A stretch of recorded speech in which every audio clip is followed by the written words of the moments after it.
Good morning, everyone. Today, Congressman Morgan McGarvey and I are here to discuss what's at risk for Kentuckians if the ACA tax credits aren't extended ahead of open enrollment this Saturday, November 1st. These tax credits help lower the cost of health insurance premiums. For millions of Americans, these subsidies are the only reason health insurance is within reach as the cost of living keeps going up. If these credits aren't extended, nearly 100,000 Kentuckians with insurance plans through our state marketplace called Connect could see up to 37% higher premiums for 2026 coverage. That's thousands of hard-earned dollars leaving the pockets of our families just to afford health insurance coverage, which I believe is a basic human right. In September, I sent a letter along with 17 other governors from across the United States calling on Congress to extend the credits. Yet here we are, more than a month later, still fighting for action to be taken. American families should never have to choose between affording groceries, paying the rent, and being able to afford healthcare coverage. Not extending these credits is going to force many of our neighbors to make very hard choices.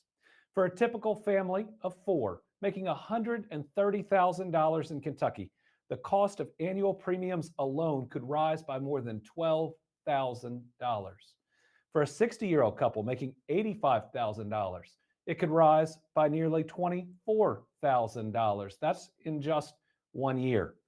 And this comes at a time when families are already struggling to get by. Prices are rising due to inflation and tariffs. And the American dream is feeling more and more out of reach to so many. These problems are also made worse by the ongoing federal shutdown and the impacts of Trump's big, ugly bill, which is slashing Medicaid and will devastate the economies of many of our rural communities. Kentucky is going to be one of the states hit hardest by these Medicaid cuts, which could close 35 rural hospitals, cut 20,000 healthcare jobs, and threaten the lives of 200,000 Kentuckians who could lose all coverage. The combination of all these issues will have devastating impacts. Extending these tax credits is one of the simplest and most effective ways that can provide stability for the American people. And frankly, there is no excuse for action not to be taken. Either you believe that healthcare costs should be held down for the American people, or you don't. This is not a political issue, and the American people should not be used as a negotiating tool. Things like affordable health care, support for food, these are nonpartisan issues our families need and they deserve. And it's time that folks in DC stop playing games and put our American families first. Now, I know that Congressman Morgan McGarvey is fighting hard for Kentuckians in DC and has put this issue front and center. His advocacy is that Kentuckians already struggle to afford so many things, and many won't be able to make it if these premium costs go up. So I'm going to kick it over to him to discuss where things stand in Congress. Thank you, Governor. Thank you for your leadership on this issue, for always standing up for Kentuckians and for the basic human right of people having health care. That's what we're fighting for in Washington right now. Let's zoom out for a second and understand what's about to happen and what's at stake. In 4 days, in just 4 days' time, every single Kentuckian is going to get notice in open enrollment, and they are going to see their health care costs skyrocket. Every single person, whether you're on the Affordable Care Act, whether you have employer-based insurance, you're going to see your health insurance premiums rise dramatically. And why is that? Well, first of all, you have to look at what Donald Trump and the Republicans did earlier this summer by making the largest cut to Medicaid in our nation's history, a move that in just a year's time will kick hundreds of thousands of Kentuckians off of their health insurance. Will have devastating impacts. The Kentucky Hospital Association is predicting if this continues to be the policy, you could see as many as 35 rural hospitals in Kentucky close. Well, you see that private-based employer insurance companies, they know what's going to happen, and they are making everyone pay for those costs that are going to rise. Then you have to also look at what's happening to the Affordable Care Act. In the Affordable Care Act, I was in the state Senate in Kentucky when the Affordable Care Act was implemented in our state. It moved the needle on public health more than anything we've ever seen. 440,000 Kentuckians got health insurance for the very first time. And when you look at who's on the Affordable Care Act, it's easy to see why. Over half of the adults using the Affordable Care Act for their insurance, they own a small business. They work in a small business. It has provided people the ability to have health insurance and to be able to afford it. But now, unless the House Republicans and Donald Trump act, those costs are going to skyrocket for every single Kentuckian, because the tax credits that are in place that make the Affordable Care Act affordable for so many of our neighbors right now are going to expire at the end of this year. And unless Congress acts, people are going to see their health insurance rates go through the roof. Now, we should have acted already. Earlier this summer, when Donald Trump and Republicans had their signature legislative accomplishment, they made the tax cuts for billionaires permanent, but they refused to talk about tax credits for people's health care. Because of that, in 4 days, when people get their open enrollment notices, they're going to see as much as a 10-fold increase in their health care. Our phones are ringing off the hook in my office right now. Just last week, I talked to a woman named Mary. She's 63 years old. She owned a small business for 23 years. Now she works in a small business. She's used the Affordable Care Act since it came out. She's just 2 years too young to get Medicare. And with this insurance premium, her monthly insurance is going to increase by over $900 per month. And that's just the premium. We know, as the governor talked about, that every good is going up right now. The cost of so much, because of the trade wars, because of the tariff wars, are going up, and people are seeing it in their drugs and in their grocery stores and all throughout their lives, whether it's at the grocery, whether it's the gas pump, whether it's with prescription drugs. So their premiums are going up, but that doesn't talk about the rest of it. The deductibles are through the roof for the healthcare. The out-of-pocket costs that people are going to pay are through the roof for healthcare. And Congress must act, because we can. We can do this. We can actually make sure that people can afford their healthcare, that every single one of our neighbors and friends in Kentucky has access to quality healthcare that they can afford. And we know that when we do this, everyone is going to be better off. But these stories do become very personal, because it impacts. And when people are choosing between whether they're going to have food on the table, or whether they're going to have health insurance, or whether they're going to pay for medicine or have health insurance, or even when their health insurance costs more than their mortgage, how are they going to live? It's important that we highlight these stories and what it means, and why it's so important for the House Republicans to come back to Washington and work with us to reopen the government and to lower the cost of people's health care. And to help tell that story, I want to introduce you all to a woman who I've never met in person, but she did call our office to tell us why this matters to her and how this is going to impact her. And with that, I want to introduce everyone to Ann Pipes. Hi, thanks for having me. My name is Ann, and I live in Louisville, Kentucky with my husband and my son. I am self-employed real estate appraiser. I have been for over 20 years, and my husband works with me in our small business and is an independent contractor. We've been self-insured for over 20 years. That predates the ACA. And we're currently on a silver plan through our health exchange. That's not a fancy plan. That's not a Cadillac plan. That's a pretty base level plan with a high deductible. We do qualify for the tax credit, and thanks to that tax credit, our current monthly premium is $350. Without that tax credit, our current monthly premium is $1,275. So that's an increase of over $900 a month. We do not currently have an extra $900 a month in our budget. That current rate is higher than our mortgage. It would be, I'm kind of dreading for that notice to come through to see what the actual cost for 2026 is going to be.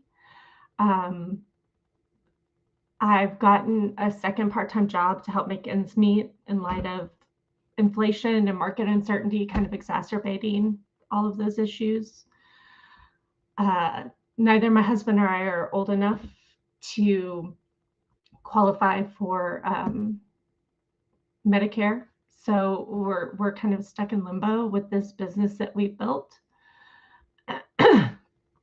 And it's hard. It's going to be the first time in my adult life, if this does not get solved, that I'll be without insurance. And while my husband is fairly healthy, I have some medical issues like an autoimmune disease and asthma. So I've already started having conversations with my specialists and providers. My primary care doctor and I are having conversations about what type of care I need to kind of squeeze in before the end of the year in case this doesn't get solved. I'm starting, not with her permission, to ration medication to make sure that I kind of have some coverage so the impact will be a little lessened.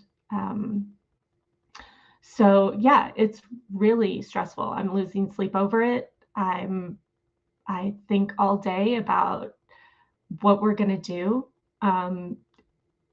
if we lose health insurance. We have a son who's got a lot of medical issues. He still sees multiple specialists at Cincinnati and here in Louisville. Thankfully, he's covered by Medicaid right now, but with the changes that were in the most recent bill, even though he's a full-time student, I'm not sure what will happen to that and what's going to happen if we have to add him to our plan or if we even have a plan. It's just a lot of uncertainty, and it's a very short turnaround time for that. I do think people just assume it's not going to impact them because, oh, I don't buy my own health insurance, I get it through my employer. But those plans that are on the exchange are the exact same companies that are offering insurance to people through their employers. And it's gonna, when people like me have to drop my coverage, when people who are healthier than me drop their coverage, that's just gonna increase costs for everyone. It's gonna push people to avoid preventive care. It's gonna push people to using emergency rooms for care, which is just stupid.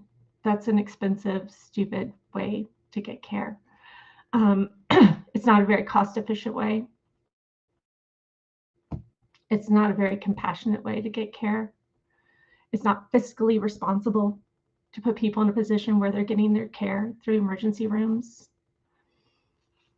And it's, yeah, it's going to be really hard. And I know that the healthcare system is broken, but to think you're going to fix it in a month is silly. We just need to kind of resolve this. We need to triage this problem now.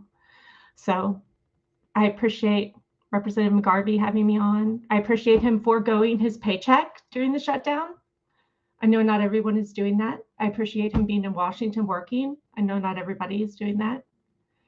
And I appreciate Governor Beshear for always showing compassion and helping in any way he can, and for having me here today. Well, thank you, Ann, for a powerful and painful reality. An independent contractor and a real estate appraiser. I'd call you all a dual income family, but you're working an extra job. 3 different jobs and still struggling. I think this shows why action has to be taken, why we have to extend these credits, and it needs to be done immediately in DC. All right, we've got some media on the line. I'll identify the reporter. If you would please direct your question to one of the 3 of us, and we'll move down the list. It is a long list, but this is an important topic. We'll start with Hannah Pinsky from the Courier-Journal. Good morning. This is a question, I guess it would be toward more so Representative McGarvey, but wanted to ask about the promises from Republican leaders that they have said they will negotiate on this ACA tax credit extension after Democrats support the short-term government funding bill. I'm wondering, what are your thoughts on that sort of strategy that the Republicans are pitching to Democrats? And is that something that the party should consider given the impacts that this government shutdown could have moving forward? I want the government to open back up, and I want these healthcare tax credits extended. The House Republicans need to come to Washington to actually make that happen. They are not here right now. The president is in Asia. He is not here right now leading on this issue. So every chance we've had, whether it was this summer when they passed the largest tax break for billionaires ever while making the largest cuts to Medicaid and to SNAP programs in the same bill, they refused to even talk about the Affordable Care Act tax credits, which were also set to expire at the end of this year. They have shown no willingness, no plan, or no good faith in the negotiations so far. I'm willing to work with anybody. I'm willing to work with anybody to get this done because, as the governor said, this is not a partisan issue. People being able to afford their health insurance is not a partisan issue. This is something that impacts every single person, urban, rural, Democrat, Republican, everywhere in the country. That's why we need to go ahead and come back to Washington, open up the government, and make sure that these tax credits are extended so that people can afford their health care. Next, we have Lisa Autry from WKU Public Radio. Hi, Governor. I'm just curious, is there anything the state is looking at doing? Is any kind of state intervention if the tax cuts expire? Oh, when you look at this program nationwide, it's enormous but necessary. No state is going to be in a position to be able to make up for the federal tax credits that are there. It would take a massive change on the state level, which would require acts of the General Assembly. So there's not going to be immediate relief, I believe, in any state around the country. This is all entirely on Congress. And listen, they voted not long ago to continue a tax cut. And what Congress said, what the Republican leader said, is this is relief that families are currently getting, and we don't want to eliminate that relief. Well, that is the exact same here. You know, they were willing to continue a tax cut that primarily helped wealthier individuals. Are they really not willing to continue this tax credit program that helps those that are struggling? Well, that puts who has what priorities in clear focus. Tom Latek, Kentucky Today. Thank you, Governor. Good morning to you and good morning to the Congressman. This one is for the governor, if I may, and that is, well, this is end of the year where all these changes are going to take. Come Saturday, SNAP benefits will be gone. Is there anything that the state can do to shore that up while they're waiting for the government to reopen?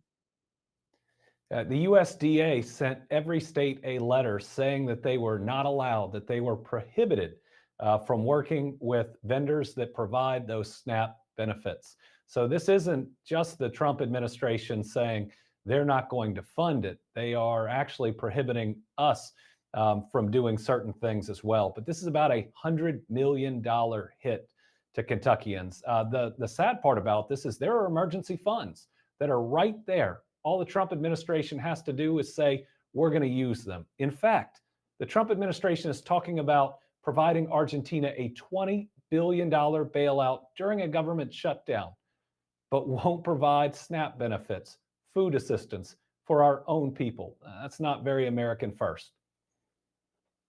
James Pilcher, WKRC.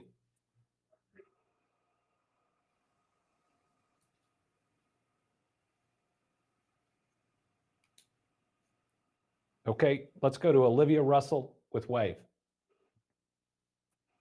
Good morning. I have a question for Governor Beshear. As we just heard Ann discuss the way she's preparing to lose insurance, do you have any advice for Kentuckians who are in this position to kind of take that proactive step to prepare for this whenever it really sets in and they don't have insurance anymore?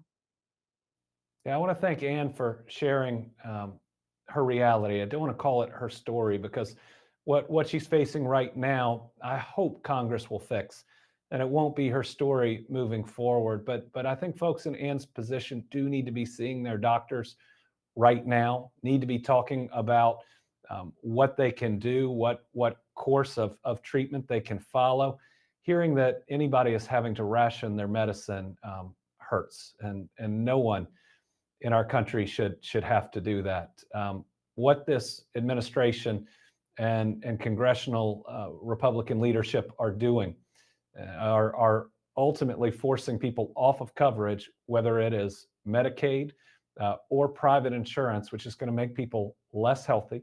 They're going to live less long. Their quality of life isn't going to be as good. They're not going to be able to be in the workforce like they were otherwise going to. It's going to make our country significantly less productive. And it's mean and it's wrong, and people are going to suffer. Sylvia Goodman, Kentucky Public Radio. Thank you, Governor. I have also a question about SNAP. You mentioned the fact that the letter said not to work with vendors. We're seeing other states, though, take some amount of action. For example, Minnesota is putting some money towards stocking food shelves. Is the state considering anything along those lines? Yeah, we're looking at what options are out there. The first thing that we have done, which will help some of these same families, is to fund TANF for this next month. That is a program that helps struggling families for a period of time find stability. That's about a $12.5 million hit that the federal government is not providing, that we are moving dollars into there.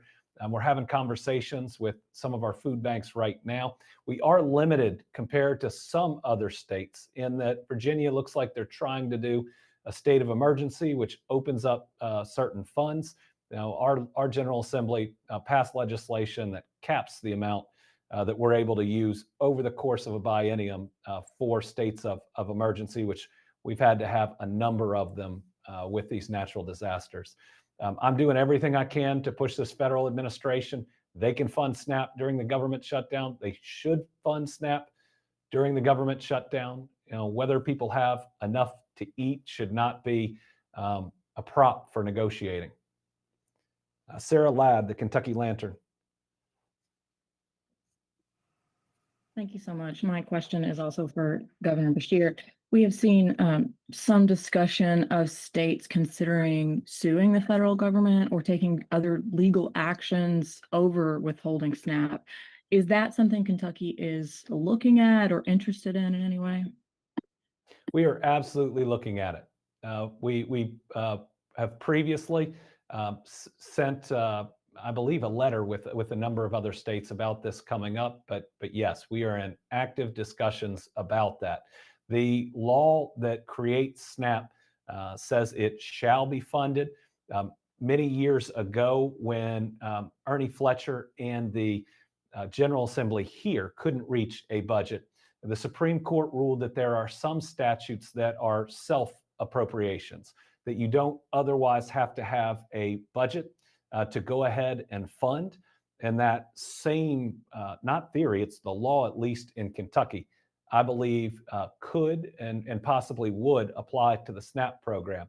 But there are emergency funds sitting around that the president could use to fund the SNAP program. All he has to do is be willing to do it. Aaron Kelly, Spectrum. Thank you, Governor. This question's for you. I just wanted to mention, we're talking about grocery prices. The president has said that they're working to lower beef prices by bringing in Argentinian beef. And we're seeing that the Kentucky Cattlemen's Association is raising concerns about that. Do you have a comment on that strategy and potential impacts on Kentucky's cattle farmers? The president's tariff policies and his foreign policy are hitting farmers especially hard, and they're noticing. Look at soybeans. We'll see what this new deal with China is, but at least for this growing season, if not going forward, China has placed orders with Argentina and with Brazil. If we lose that market for our farmers, which grow corn and beans, and basically so do so many throughout the Midwest, farmers are not going to have the markets they need to sell their crops, especially once USAID was eliminated. Then you look at cattle, and here is a president trying to make a deal with a country that just accepted that order from China, which is going to hurt our soybean farmers. The president is talking about a $20 billion bailout for that company. And now this potential deal on beef, which is going to hurt our cattle farmers. Again, if we come back to what we're doing today, if you've got $20 billion you can spend in a government shutdown, in Argentina, certainly you can redirect all or most of that money to help our families during the shutdown for SNAP. Beth Musgrave from the Herald Leader. Yes, Governor. I was kind of curious. We've seen various numbers on the increase for the premiums. Do you know where that 37% came from? Is that an That came average from, or yeah, that came from our Cabinet for Health and Family Services, and I'll have our comms group send you extra information on that. We'll get you exactly how that number was calculated. Kimberly Keegi from WSAZ.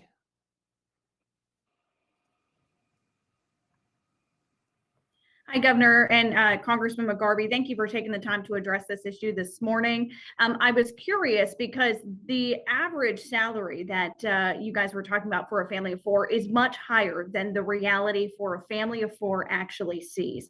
So are you expecting this to be even more drastic, for people who live in Kentucky? Congressman? Sure. Thanks, Governor. Yes, I am. That's a great question. In fact, you can go on right now and window shop on the Connect website. So go take a look. For instance, we plugged this number in last week. If you take two 40-year-old parents who are in good health and don't smoke, each make $55,000 a year at $110,000 a year, which is still a lot of money. They're going to see their health insurance premiums skyrocket. Now, if they have two kids, and I plugged in a couple of different numbers, if they have two kids ages 8 and 10, or they have two kids ages 2 and 4, their health insurance premium number stays the same. But this is important when you look at young families. If you have two 40-year-olds who are still making decent money, $55,000 a year apiece, they're both working. They have kids ages 2 and 4. Their health insurance rates are seeing the same drastic, incredible increase. I mean, you're looking at $900 a month or so increase over what they're paying right now. They're still paying for childcare. How can any family afford that type of hit? And by the way, the plan we were looking at, I should make this clear, the plan we were looking at was the lowest cost plan available. So they're looking at the lowest cost plan available. That means their insurance deductible on that plan is $10,600. So you've got childcare costs. You've got your health insurance going up by over $900 a month. You now have a $10,600 deductible. And one of the things that Ann mentioned, it's getting lost in this whole conversation. The House Republicans and Donald Trump are driving the cost of healthcare through the roof. But you know what's still going to happen? People are still going to get sick. Kids are still going to fall and break their arm or need stitches. Parents and adults are still going to have pregnancy and heart attack and stroke and cancer and things that just happen in life. So you look at a family of four, if a kid breaks an arm or they have a couple of hospital visits or flu season's particularly bad, that $10,600 deductible gets eaten up pretty quickly. Now all of a sudden you're looking at $30,000, $40,000 out of pocket costs, after tax dollars for a family making $50,000, $55,000 a year apiece just to have health insurance, to have childcare. You're not talking about food on the table. You're not talking about a roof over their heads. That's why this is so important. That's why we are taking such urgency with this. It's why I'm so grateful for Governor Beshear's leadership on this issue and continuing to press the federal government and talking about this in a way that it is.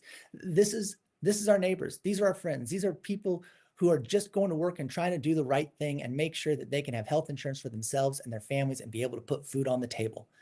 And this administration in Washington, and the fact that the House Republicans aren't even coming back to deal with it, it's mean. Sydney St. Clair, WTVQ. Governor, Congressman, thank you for talking with us today. My question kind of really can go to either one of you. For families and small business owners currently insured through Connect, what specific options will they have to help offset these higher premiums once open enrollment begins? They're not going to have good ones. Without the extension of the tax credits, what's going to be available to them is simply going to cost a whole lot more. That's why this thing is so clear, so simple, and if it's not done, so cruel. Because that small business owner, if they are going to have healthcare coverage, it's going to cost a lot more unless Congress acts. So the sad choice that they're going to have is either have healthcare coverage or not. And Governor, if I can just add one more thing to that briefly, this impacts everyone, and I want to point that out. We had someone call our office this week already. He's on the Affordable Care Act, but his income level is such that he doesn't actually get the tax credits now. And he's looking at his premiums going up $300 a month just because of the fact that tax credits are expiring and how they think that's going to impact everyone else. So the fact that Congress is refusing to deal with this right now, that the administration is refusing to deal with this, it is going to impact everyone. And there's not a lot of good options unless Congress passes these tax credits. And that means we're going to see our uninsured rate go up, which means our hospitals are going to take another hit on top of the big ugly bill because there are going to be fewer covered patients that are coming in and more emergency work that has to be performed without compensation. So Laura Glasscock, the Kentucky Gazette.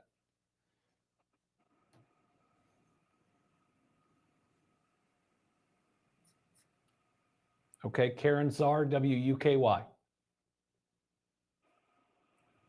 Good morning, and thank you. This is for you, Governor, and Congressman McGarvey. Ann mentioned, and you both just touched on the fact that there is a misconception that the increases will only affect those who purchase insurance independently, but that this is going to, in a sense, affect those who also get insurance through their employer and hospitals.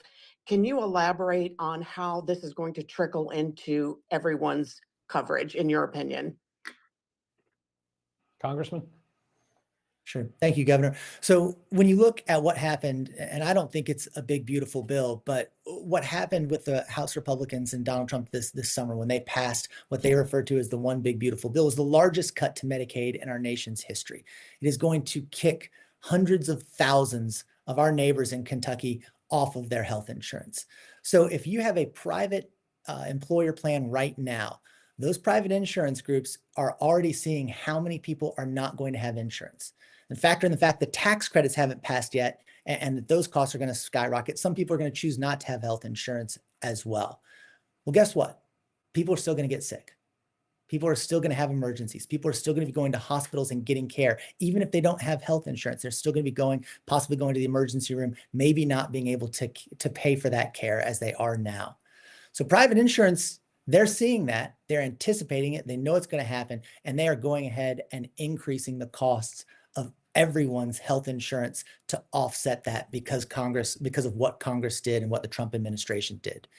Now, that's the double whammy of looking at what we're doing right now by not passing the tax credits in advance of open enrollment. People are about to get these notices, as Ann talked about. As I talked about Mary, who called my office, there's so many people who are calling their offices right now as they're looking online. This is before the notices even go out. Those notices go out on November 1st.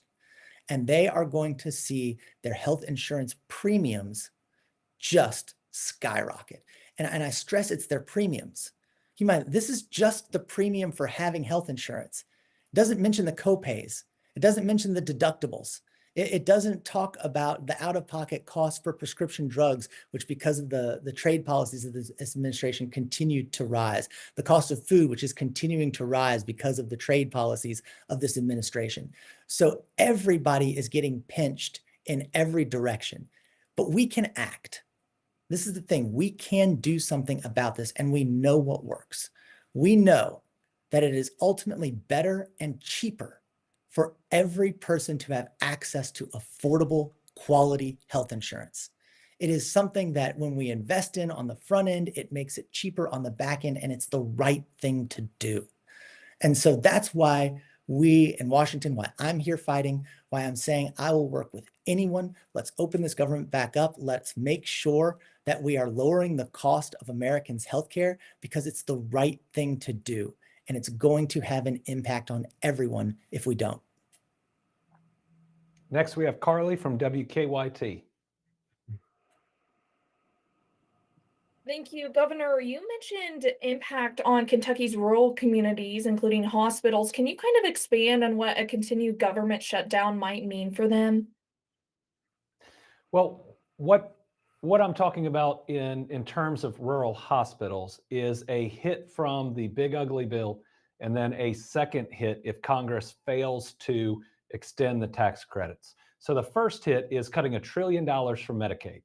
and those dollars flow through our healthcare system, and more of those dollars flow through rural hospitals as a percentage of hospital revenue than in other hospitals. And so we already expect a significant hit just from the big ugly bill. The Kentucky Hospital Association estimates 35 of our rural hospitals may close, 20,000 employees will lose their jobs, 200,000 Kentuckians may lose their coverage through Medicaid. Now add this piece on, because these are insured patients that make up the other part of the revenue of those rural hospitals and reimburse more. When someone with coverage goes into a hospital, that hospital receives more revenue for that insured individual than someone on Medicaid. And so refusing to extend the tax credits means less people will be able to afford insurance, which means, again, not only a hit to that family, but a hit to each and every one of these hospitals that employ so many Kentuckians. Carolina from WLEX.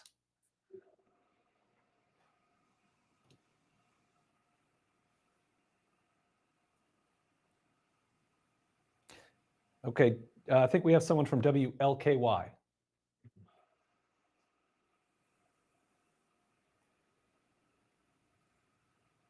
All right, then last person on the line, I think we now have James Pilcher Governor? or someone from WKRC. Hi, Governor. This is Madison Elliott with WLKY. Actually, question for Congressman McGarvey. With these tax credits, has there been any conversations going on behind the scenes about potential compromises with these tax credits, either grandfathering those enhanced tax credits or extending the subsidies of changes? What do those conversations look like?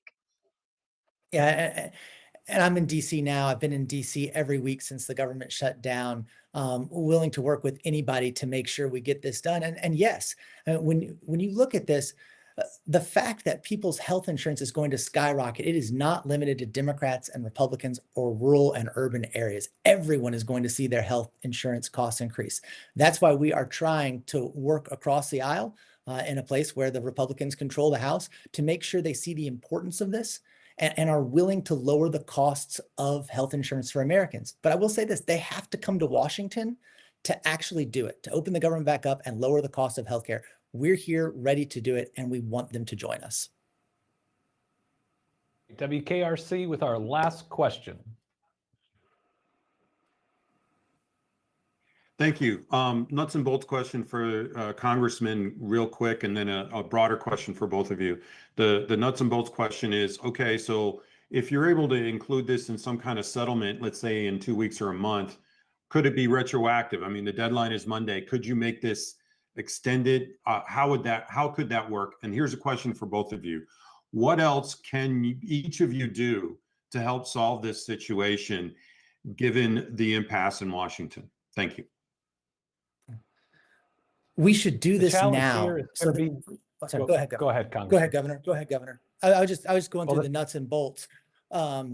We should do this now because people get that notice on November 1st about their health insurance. Some people are looking right now, some people aren't. I think people are going to understandably freak out when they see how much their health insurance is going to go up because Donald Trump and the Republicans are refusing to act on this. We should do it now. Now, the tax credits don't expire until the end of the year. So yes, Congress can act before the end of the year, but we should do it now while people are making their decisions for their families. When budgets are already spread thin, when they're already wondering between school supplies and kids' sports and food on the table and medicines, that whether they're going to have health insurance. We should do this now to make it easier for families today. It'll be really challenging if something is not done during the open enrollment period, because during open enrollment, you select a plan, you sign a contract with that insurer, and changing that afterwards is going to be challenging. Now, certainly, I want these extended. They really need to be extended before the 1st, but they certainly have to be extended before the end of the year. And the challenging thing, when there are huge cuts to Medicaid and or failure to invest in continuing these tax credits, states are not in a place to be able to step in and fund. Now, we will do any and everything we can. We are applying for the Rural Health Transformation Fund, but those aren't dollars that are aimed at going to rural hospitals, even though that's what we were told when it was passed. It's very clear in the application that we have to send that it's intended for other types of programs that we hope we can do in coordination with rural hospitals. But because of the big ugly bill, and if Congress doesn't act here, I don't want to sugarcoat it. It's going to cause a lot of pain to our people, both individually in their healthcare options, as well as healthcare as a massive employer and part of our economy. All right. Thank you all very much for joining us. We appreciate it. And that is the end of our press conference.